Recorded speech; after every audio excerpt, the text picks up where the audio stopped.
Americans supplied the Viet Cong with ammunition for rifles, machine guns, and even mortars. However, the Viet Cong did not know that the Americans were supporting them with ammunition, and if such ammunition was used, at best, the soldier would lose limbs. Of course, Americans did not intend to support the enemy with functional weapons, as the enemy would later use them against American soldiers. The US government created a special project called Senior Son to divide the Viet Cong and make them afraid to even touch their own weapons. The plan was ingenious and very primitive. It was simply necessary to replace some of the Viet Cong's ammunition in their warehouses with fake and explosive ones. The idea of this operation belonged to Colonel Singlab, a veteran of World War II. He was very disappointed that American Special Forces found tons of ammunition behind enemy lines, but they could not destroy it quickly. Taking such a large amount of ammunition with them was also not possible, so the colonel decided to use the idea that the British Army used in the 1930s. As you may have guessed, it involved disassembling trophy ammunition and replacing the gunpowder with explosives. The work had to be done with filigree precision, as in case of any mistake, the operation would be doomed to failure. At the CIA laboratory in Okinawa, about 11,000 rounds of ammunition for AK-47 and 556 rounds for DSHK 1938 were replaced. Initially, penterythritol tetranitrate, a fairly powerful explosive that is a white powder, was used, but the Americans were so worried about the exposure of the fraud that they decided to use another explosive substance that strongly resembled gunpowder. Only an ammunition specialist could notice the substitution.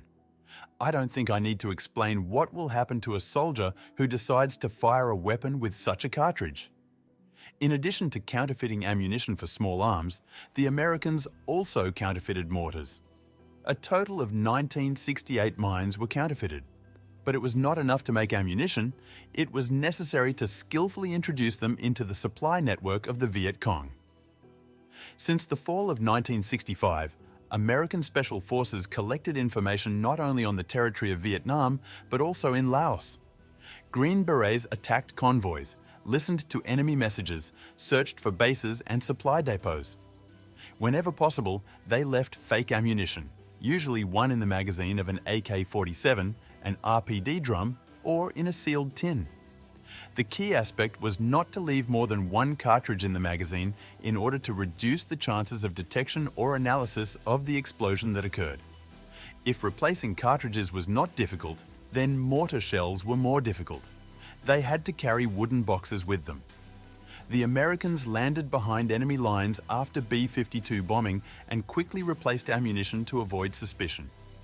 But there were also tragic incidents. On November 30th, 1968, a helicopter with special forces was shot down by anti-aircraft fire. On board were 7 boxes of fake mortar shells. As you understand, the explosion was epic. The remains of the special forces were found only 20 years later. But the project yielded results. American soldiers, who naturally were not aware of what was happening, increasingly found bodies with unusual injuries. The details of the machine gun flew into the eye sockets, or the soldiers' hands or fingers were torn off. Often, it happened that the Americans themselves accidentally used fake cartridges and suffered from it. The soldiers attributed these incidents to poor quality weapons and ammunition. The Viet Cong held a similar opinion. Fake documents were created, which an American officer supposedly accidentally left in a bar. Recruited agents convinced the Viet Cong that the problem was the poor quality of Chinese weapons. Finally, a guide was released for American soldiers, which prohibited them from picking up trophy weapons supposedly due to poor quality Chinese weapons, defective materials, and faulty ammunition. Despite such warnings, some soldiers still used trophy guns, paying with their lives. As for mortar shells, their introduction was also successful. Usually, it was possible to blow up several mortarmen, sometimes a whole battery. But gradually, information about the substitution of ammunition began to leak to the press. Articles on this topic appeared in the New York Times, and the Special Forces had to change the code name of the operation. Gradually, the Americans began to wind down the program, but before that, they tried to leave as many surprises as possible for the Viet Cong.